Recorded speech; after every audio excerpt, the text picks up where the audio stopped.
My name's Guy Kesterman. I've been a professional bike and kit tester for nearly 25 years, and today I'm talking you through the new Trail Series all-weather gear from Specialized. They sent me a bunch of samples in. It's not really an unboxing because there's a box. I've already opened it. It's a very nice box, but I've already been started using some of the kit because it's really top-end premium performance gear for exactly the weather we've started having here in the UK, and which anyone in the Northern Hemisphere is horribly acquainted with. Yeah, wet, cold, nasty. So let's look at the kit that Specialized have brought out for this autumn, winter, spring season to help you fight that off. So first, thermal gloves come in women's and men's sizes. As you see throughout the range, that's pretty much right across the board. You get exactly the same kind of materials and everything in the women's and men's range, with just one exception. But these come in both sizes. 3-layer soft shell, nice neoprene shaped cuff with a Velcro tab on there, so it's a nice easy fit, but it goes enough up your sleeve to integrate with your jacket sleeves. Bit of detailing across the back, so a bit of rubber protection there. You've got a hydrophilic palm, so kind of faux suede effect. You've got an embossed logo down the outside edge. No kind of like padding or gripper on it, just a plain palm, so maximum grip there, maximum sort of tactile feel. You've got silicone grip reinforcement on main fingers and thumb, and then you've got what they call wiretap. It's just smartphone compatible finger and thumb tips. And then next garment on the list, Schuler 3X dry shorts. Like I say, this is very much a premium fabric premium collection, so they're teaming up with some of the top brands in terms of the fabric choices. Schuler are Swiss, and they've been around for a long old time, and they were kind of into the whole eco game and just, you know, things like that well before most fabrics were. The shorts themselves, 13-inch inseam and hand pockets on there. It's a fully tailored short, so you've got a nice fit around the back, nice yoke there, and then at the front you've got a little micro belt with a flat buckle so it doesn't dig in, and then press stud. And obviously these are the women's versions, so just a little short dart there for fit. Men's versions have a full fly, and the fabric is the real key here. Fully waterproof, super breathable, and as you can hear, very quiet. You know, there's no rustling going on. These should be, you know, I'll be able to use these in my videos, no problem at all. And tons of stretch, so absolutely uninhibited mobility. So basically feels like a standard stretchy cross-country short, but with full waterproofing and full windproofing, and without the sweaty arse aspect, hopefully. I mean, not tried these yet, so they're one of the first things I'll be getting into on the trail. Sorry, I should say I'm not keeping up with the pricing here. Because the fabric, it is not cheap. This is a $150 pair of shorts, and I also forgot the little waterproof side zip there for your phone. So again, Specialized keeping up with our busy modern electronic lives. So yeah, $150 for those shorts, and gloves are $45, which, you know, isn't bad for a set of really well-spec'd soft shell gloves. Next up, we have the first of several Polartec based garments. This is the thermal jersey, nice simple naming there. The clever bit about this is that it's made from Polartec Power Grid.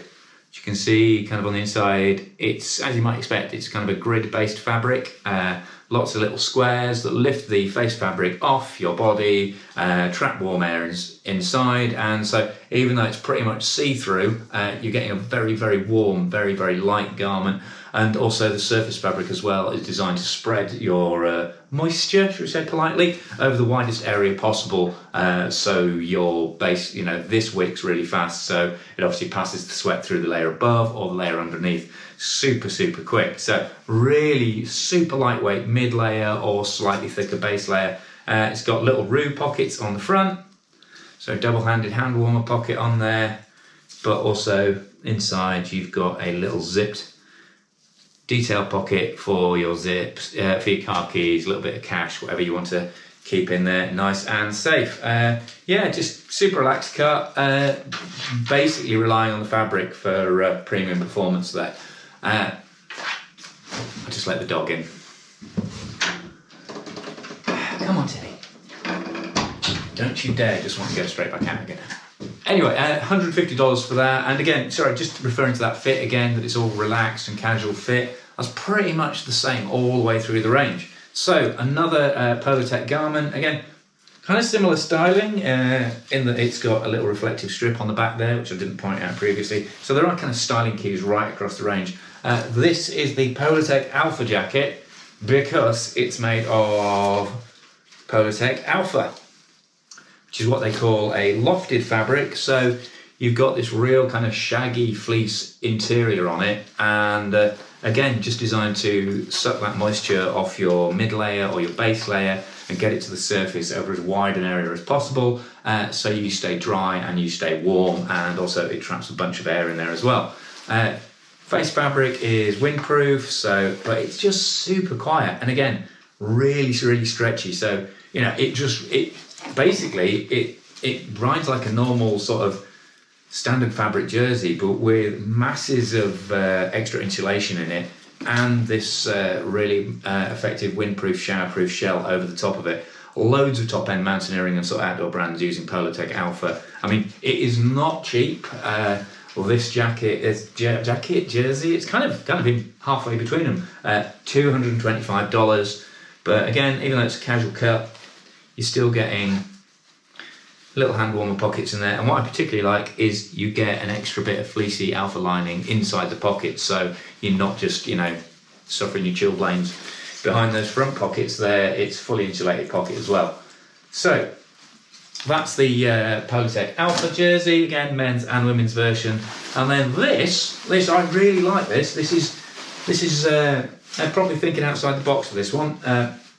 I'm not the first people to have done a short sleeve rain jacket. I had a Gore one ages ago that I actually wore a load. I mean, I only stopped wearing it, to be honest, because it came out of the range, and also because the fit was fairly boxy, and it was kind of before Gabba, which is obviously the super popular Castelli short sleeve road jersey, which is, you know, in a windproof format.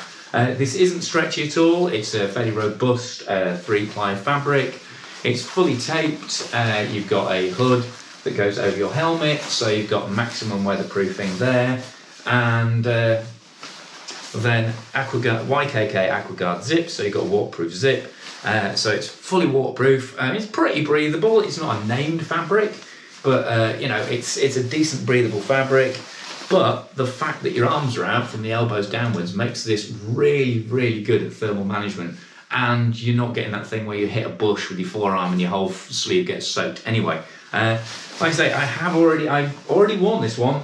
Not this one. I've got a black one here, which is another feature I need to mention is the fact that it stows into its own little bum bag, because this is an anorak in the true 70s sort of style name, of the 70s style taking of the name. You know, those of us who remember going to school in an anorak back then. It's kind of, anoraks have kind of fallen out of favour as a way of describing it, but I think I may be making this up entirely. I think it's an Eskimo word, and it kind of just means that it's not fully open at the front. You've got this half zip, and interestingly, they've put an actual dart of fabric behind it, so although the zip opens, the whole jacket won't inflate. You do have to be a bit careful of the hood inflating at speed, though. So, but luckily, it's got these little volume adjusters down the side, little single-handed draw cords either side of the hood, so you can tighten that down. And then there's another one on the hem as well. And the hem also gets a side zip on it, so although, you know, you've got limited opening on the top there, you can get the jacket on and off more easily, pulling it over your head. But it really is, it's the short sleeve effect that's obviously the big deal on this. And I mean, the best way to describe it is like a pair of waterproof shorts. Sometimes you just don't want having sleeves on the end of your arms because they are the bits that hit bushes, or you just don't like the feel of a sleeve. And it just makes it much more breathable, regulates temperature really well. So if it's not as cold, but it's raining absolute buckets, then you Consuming, oh well, we'll see. We'll see how much I do actually use it over winter. I've already used it for a couple of gravel rides and really thought it worked well. So we'll just see how much. I've got 2 samples of it, so I'll get the other one out to somebody else and see how much they use it, and we, make a judgment on how practical it is and get back to you on that. Because it's a non-branded fabric, and because, well, presumably because you haven't got extra sleeves, it's $150 on that one. The other one thing I would say though is because your arms are out in the open, obviously your blood flow in your arms is cooling down. So if you are using that, make sure you kind of go up a level in your gloves if it's a relatively cold day. Otherwise, your hands will be feeling cold because the blood's cold before it's even got to your gloves, if you see what I mean. Anyway, I'm kind of waffling on. And now we are up to the maximum protection option in the range. This is the men's rain jacket. Does what it says on the tin. Again, quite a casual cut. Got hand pockets there. You've got a little sort of cowling detail on the cuffs, so it just sits over your hand that bit better.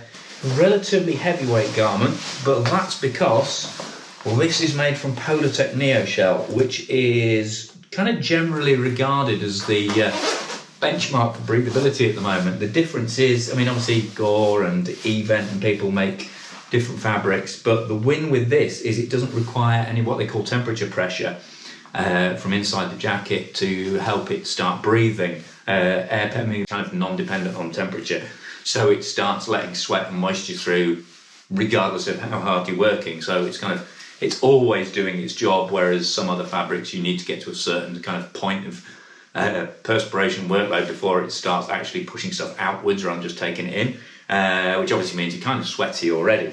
But anyway, I'm rambling on. Really nice, chunky trail jacket again, over the helmet hood with cord locks either side, so you can cinch those down, and big protective hand pockets. I've worn this, but I just took it to the seaside for a day, and it was really good just hanging out in it. It certainly doesn't look like a bike jacket specifically, which when you're spending $375 on a jacket, then having a bit of versatility in terms of the cut and the fit and even the colour is no bad thing. But the interesting and potentially controversial part of this collection is that the women's rain jacket doesn't use Neoshell. It uses an unnamed 3-ply waterproof fabric. Again, very similar cut. I'll put it on just for comparison. It doesn't have the cowled wrists, but you do get a again, same chunky zip on here.